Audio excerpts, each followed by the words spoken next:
One ordinary morning, a man kissed his wife goodbye, got in his car, and drove to work like any other day.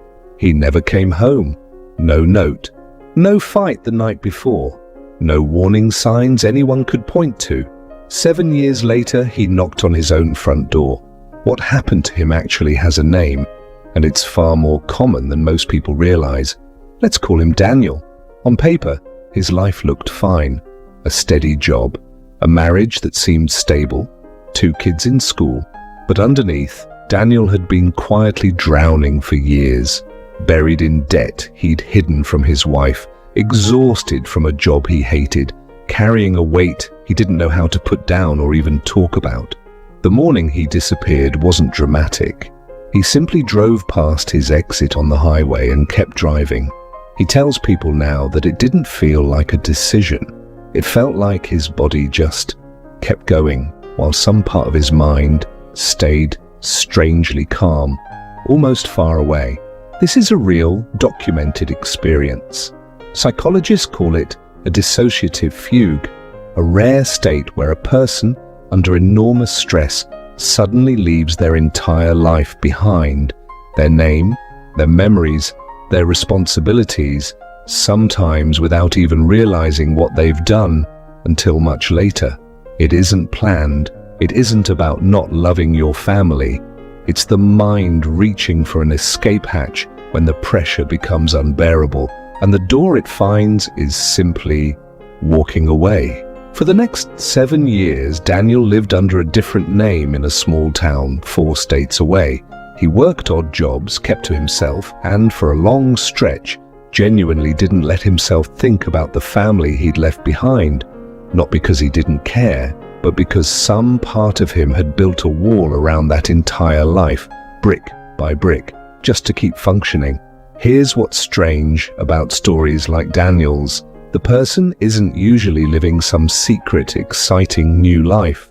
Most of the time, they're just quietly surviving in a smaller, simpler version of existence, almost like they've hit a pause button on themselves.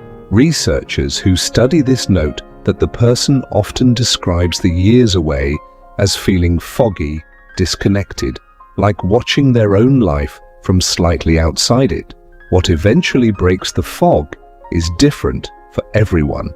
For Daniel, it was seeing a father and a young daughter laughing together in a grocery store, an ordinary moment that suddenly cracked something open.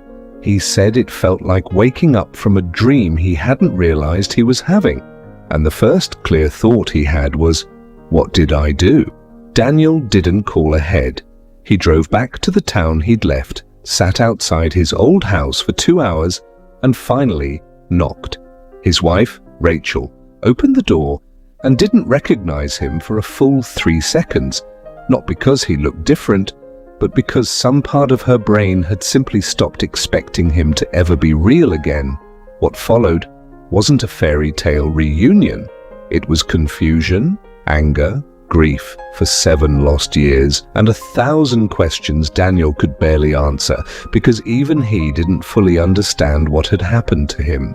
But it was also, slowly, the beginning of something neither of them expected, the start of actually talking, for the first time in years, about the quiet suffering that had been happening long before he ever got in that car.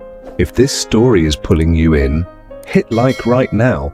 It genuinely helped. And subscribe, because every week we dig into a real psychological pattern like this one, the kind almost nobody talks about openly. You don't need to disappear for 7 years to understand the lesson in Daniel's story.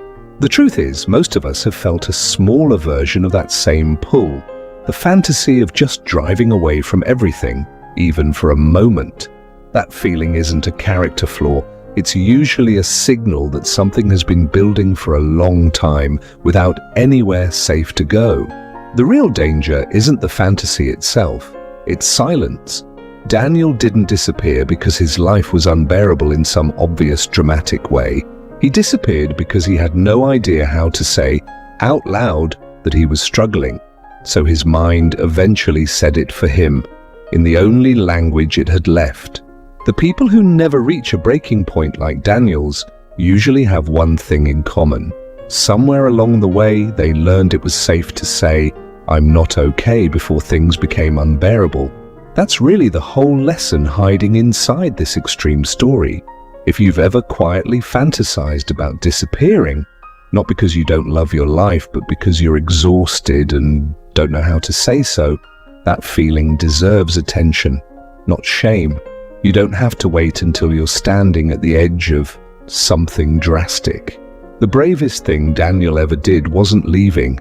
It was turning around, knocking on that door, and finally telling the truth.